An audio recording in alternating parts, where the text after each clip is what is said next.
Hello friends, இன்னைக்கு நம்ம cook with குட்டி இல்லைங்க டொமேட்டோ பீனட் சட்னி தான் செய்ய போகிறோங்க. அது எப்படி செய்கிறதுன்னு பார்க்கலாங்க. இது இட்லிக்கும் தோசைக்கும் ரொம்ப சூப்பராக இருக்குங்க. கண்டிப்பாக நீங்களும் இதை ட்ரை பண்ணி பாருங்கள். ஒரு கடாய் வச்சு எண்ணெய் விட்டுக்கிட்டாங்க. அதில் ஒரு அரை ஸ்பூன் அளவுக்கு கடலைப்பருப்பு சேர்த்துக்கிறேங்க. ஒரு 2 கையளவு வறுத்த வேர்க்கடலை சேர்த்துக்கிறேங்க. வறுத்த வேர்க்கடலை சேர்த்துனா தான் நல்லாயிருக்குங்க. இந்த எண்ணெயிலே இந்த வேர்க்கடலை நல்லா வறுப்படணுங்க. வறுப்படுற அளவுக்கு நல்லா அந்த வறு வறுத்து விட்டுருங்க. கடலைப்பருப்பும் நம்ம சேர்த்துருக்க வேர்க்கடலையும் ஒன்றா சேர்ந்து நல்லா மொறுமொறுன்னு வறுப்பட்ட உடனே நம்ம மற்றதெல்லாம் சேர்த்துக்கலாங்க. இப்போ இதுக்கு ஒரு சின்ன பெரிய வெங்காயம் கட் பண்ணி வச்சுருக்கேங்க. ஒரு 3 பெரிய பல் பூண்டும் கட் பண்ணி வச்சுருக்கேன். காரத்துக்கு தகுந்த காஞ்ச மிளகாய் எடுத்துருக்கேங்க. 1 1/2 தக்காளி எடுத்துருக்கேங்க. நம்ம எடுத்துருக்க அளவுக்கு இவ்வளோ இருந்தால் போதுங்க.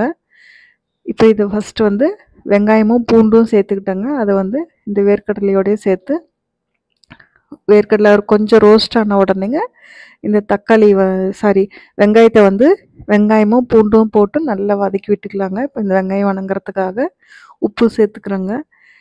இதையும் நல்லா கலந்து விட்டு வெங்காயம் நல்லா கண்ணாடி பதம் வந்த உடனேங்க நம்ம எடுத்து வச்சுருக்க காஞ்ச மிளகாய் சேர்த்துக்கிறோங்க.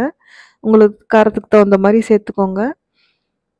இப்போ இது கொஞ்சம் காரம் இல்லாத மிளகாய் தாங்க. அதனால தான் நான் 5 6 மிளகாய் சேர்த்துருக்கேங்க. இப்போ 1 1/2 தக்காளி சேர்த்துருக்கேங்க. இதையும் நல்லா கலந்து விட்டுட்டு தக்காளி நல்லா வெந்து சுருண்டு வரணுங்க. அந்த அளவுக்கு தக்காளி நல்லா வதக்கி விட்டுறணுங்க. நம்ம யூஸ்வலாக தக்காளி சட்னி தனியாக செய்வோங்க, வேர்க்கடலை சட்னி தனியாக செய்வோங்க. இப்போ நான் ஒரு சின்ன கோலி குண்டு அளவு புளியும் சேர்த்துக்கிறேங்க. இப்போ இது ரெண்டையும் சேர்த்து நம்ம செய்கிறப்பங்க ஒரு வித்தியாசமான டேஸ்ட்டில் சூப்பராக இருக்குங்க இந்த சட்னி. இட்லிக்கு சூடாக இட்லியோட இந்த சட்னி வச்சு சாப்பிட்டிங்கன்னா அவ்வளோ டேஸ்ட்டாக இருக்குங்க. இப்போ இது நல்லா ஆறிடுச்சுங்க. தக்காளி வணங்கிடுச்சு. வணங்கின உடனே ஸ்டவ் ஆஃப் பண்ணிட்டேங்க. நல்லா ஆறின உடனே மிக்ஸி ஜாருக்கு மாற்றிட்டு கொரன்னு அரைச்சிட்டுங்க. அப்புறமா தண்ணி சேர்த்துட்டு நல்லா இது மாதிரி அரைச்சிக்கோங்க. உங்களுக்கு திக்காக வேணும்னா திக்காக எடுத்துக்கோங்க, இல்லை தண்ணியாட்டம் வேணும்னா தண்ணியாட்டம் எடுத்துக்கோங்க. நான் இந்த மாதிரி கொஞ்சம் எடுத்துட்டுங்க. அப்புறம் மிக்ஸி வாஷ் பண்ணிட்டோம், கொஞ்சம் தண்ணி ஊற்றிக்கிட்டேங்க. இப்போ இதுக்கு நம்ம ஒரு தாளிப்பு போட்டுக்கிறோங்க. இது கொதிக்க வைக்கணும்னு அவசியம் இல்லைங்க. அரைச்சதுக்கப்புறம் வெறும் தாளிப்பு மட்டும் போட்டுக்கிட்டா போதுங்க. எண்ணெய் விட்டு கடுகு போட்டு உளுத்தம்பருப்பு போட்டுட்டேங்க.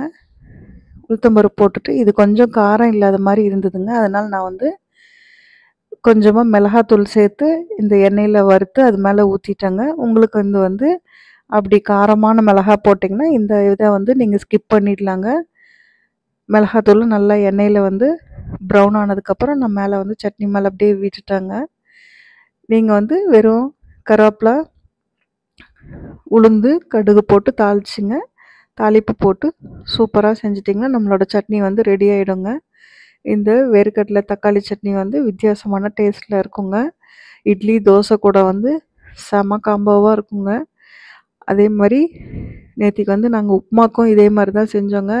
உப்புமாக்கு செஞ்ச உடனே பசங்க அம்மா இதை இட்லி தோசைக்கு செஞ்சு கொடுங்க அப்படின்னு சொல்லி கேட்டோடனே இன்றைக்கி தோசைக்கு செஞ்சோங்க. அவ்வளோ ஒரு டேஸ்ட்டுங்க. எந்த ஒரு டிஃபன் ஐட்டமாக இருந்தாலும் கூட இந்த மாதிரி சட்னி வச்சு சாப்பிட்டிங்கன்னா சூப்பராக இருக்குங்க. சாப்பாட்டுக்கு கூட தாளிப்பு இல்லாமல் திக்காக எடுத்து வச்சுக்கிட்டு துவையல் மாதிரி நம்ம சுடு சாப்பாட்டுக்கு கூட போட்டு சாப்பிட்லாங்க. அவ்வளோ டேஸ்ட்டாக இருக்குங்க. கண்டிப்பாக ரெசிபியை சேவ் போட்டு ட்ரை பண்ணி பாருங்கள். ஃப்ரெண்ட்ஸ்க்கும் ஷேர் பண்ணுங்கள். தேங்க்யூ.